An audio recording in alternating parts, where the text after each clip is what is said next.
Olá, seja bem-vindo, seja bem-vinda ao meu canal. Esse é um vídeo meu do quadro Opinião, atendendo a pedidos.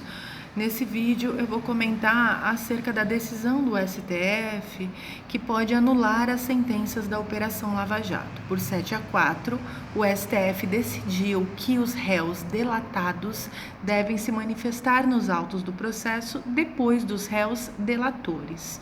E muita gente, esses entusiastas dessa perseguição à corrupção a qualquer custo, tem criticado o STF sem conhecimento algum, como sempre. Qual é a grande questão? Nosso sistema constitucional de garantias penais e processuais penais, que é uma conquista histórica, que vem desde a Magna Carta do século XIII na Inglaterra, passa pelas declarações de direitos das revoluções burguesas e chega ao início do século XX, aí, principalmente com as constituições sociais de estado de bem-estar, e avança no pós-Segunda Guerra com a Declaração Universal de Direitos Humanos e vem parar nos ordenamentos jurídicos de todos os estados democráticos todo esse acúmulo de direitos. Alguns princípios processuais e garantias processuais penais, eles são indeléveis e fazem parte do mínimo do Estado de Direito e do republicanismo. Entre eles estão a ampla defesa, o contraditório, o devido processo legal. Pelo princípio da ampla defesa, consagrado na nossa Constituição, significa que qualquer pessoa processada judicialmente tem que ter todos os instrumentos de defesa, que seja defesa pessoal, eu mesma poder me defender, produzir provas, ter todos os meios e recursos de defesa a meu dispor e ter defesa técnica, principalmente no processo penal, que pode acabar com a privação da minha liberdade lá no fim. E aí, por isso, também a defesa técnica, que é a assistência de advogado, é obrigatória, por isso que quando a pessoa não pode advogar, ela tem que ter um defensor gratuito, seja um defensor público ou um dativo nomeado pelo juiz, pelo Estado, para poder fazer a defesa. Ok, pelo princípio da ampla defesa aqui no Brasil, combinado com o contraditório, que é o direito de me manifestar aí a respeito de todos os atos do processo e a contradizer as provas produzidas pela outra parte, mais o princípio da presunção de inocência, que veja, não é presunção de santidade, é presunção de inocência processual, todos são inocentes até que se prove o contrário. O que quer dizer isso? Que o ônus da prova é da acusação. A acusação tem que provar que eu sou culpada e não eu ter que provar que eu sou inocente, porque senão seria um processo kafkiano, absurdo eu já entrar como culpada e ter que ficar provando que eu sou inocente. Isso era uma coisa medieval que foi tentado aí ser superado pelo racionalismo iluminista. Então, eu tenho que provar só de acordo com as provas produzidas pela acusação, refutar as provas produzidas pela acusação. Por isso, no nosso sistema, a defesa fala sempre por último. Vocês vão ver que num tribunal do júri, em qualquer procedimento, seja ele ordinário, sumário, sumaríssimo, as manifestações da defesa nos autos, elas têm que ser sempre depois das manifestações da acusação, certo? Então, quando nós estamos falando de alegações finais ou memoriais em processo penal, que é a primeira fase antes da sentença, a principal oportunidade para um advogado fazer uma defesa técnica de mérito, quando ele efetivamente vai bater todos os pontos da acusação, sustentar as suas teses e pedir a absolvição ou melhorias na situação penal, prisional e do seu cliente, a oportunidade para fazer isso são as alegações finais, são os memoriais, essa é a principal peça defensória no processo penal, porque antes disso, vamos dizer que o advogado, aí para uma linguagem leiga, ele fica só administrando aí o andamento do procedimento. A defesa robusta mesmo vem ao fim. Por quê? Depois que todas as provas foram colhidas, o advogado tem mais condições de elaborar uma defesa antes da sentença. Nesses atos, o Código de Processo Penal diz que primeiro tem que entrar as alegações finais ou memoriais da acusação, do Ministério Público, via de regra, no polo acusatório, ou se for uma queixa-crime, uma queixa subsidiária, ou assistência da acusação, mas via de regra é o MP. Então, no caso dos processos da Lava Jato, primeiro deveria entrar as alegações, os memoriais do MPF, dos procuradores. e depois vem as alegações da defesa. Essa ordem está consignada no CPP. Mas o que não está consignado aí em nenhuma legislação infraconstitucional é que se houver uma pluralidade de réus, alguns réus têm que se manifestar antes dos outros? Via de regra, não.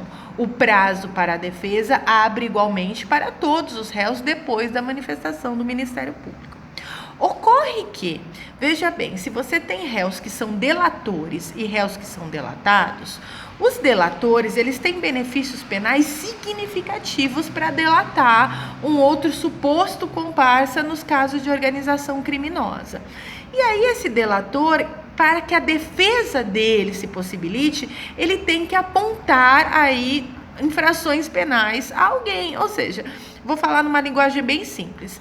Eu me defendo acusando outras pessoas, né? É isso que o réu delator faz. Ele faz jus a benefícios penais por conta da delação, né? Da colaboração premiada.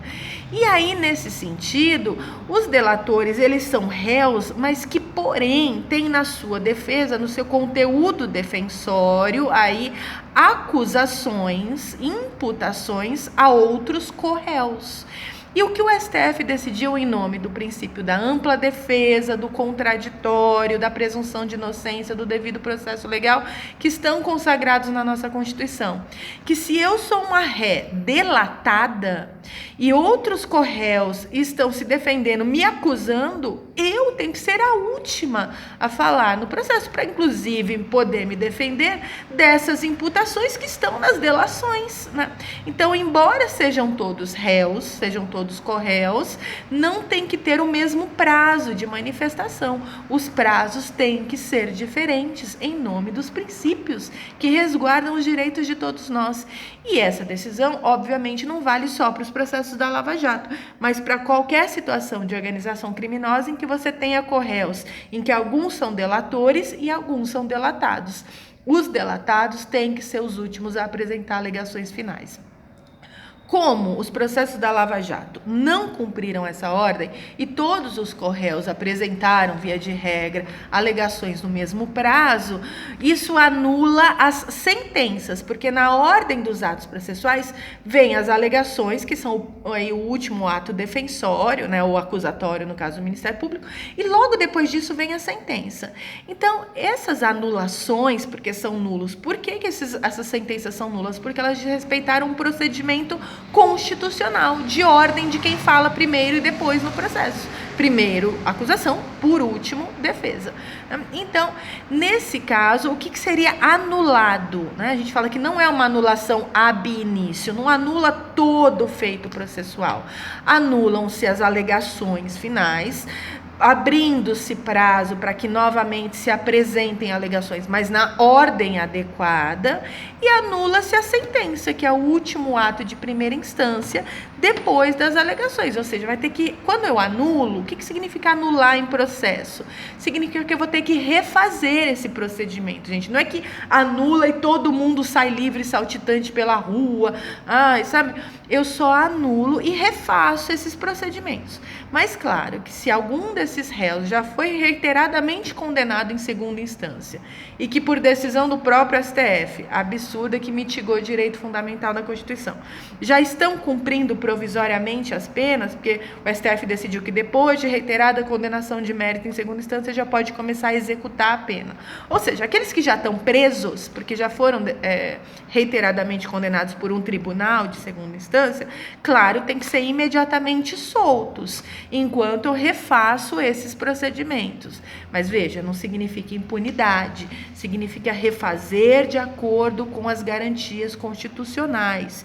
E aí, se mesmo assim, apresentando as defesas, a nova sentença, desta vez legal e legítima, reiterada, novamente condenar esses réus, novamente eles serão réus condenados, né? E aí se retoma o procedimento. Eu acho assim que nós temos que saber do que nós estamos falando. Ninguém está falando que são inocentes todos, que tem que sair livres, que não tem que ser presos. Nós só estamos falando que a legalidade deve ser cumprida. Você quer o combate da corrupção? Ótimo!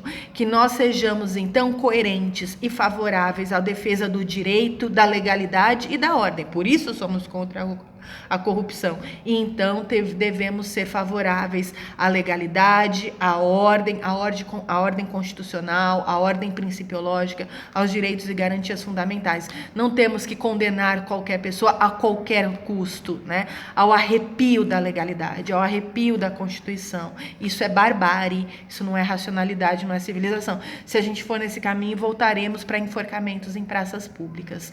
Então, há que se ter uma coerência e por isso, na minha opinião, essa decisão do STF é acertada.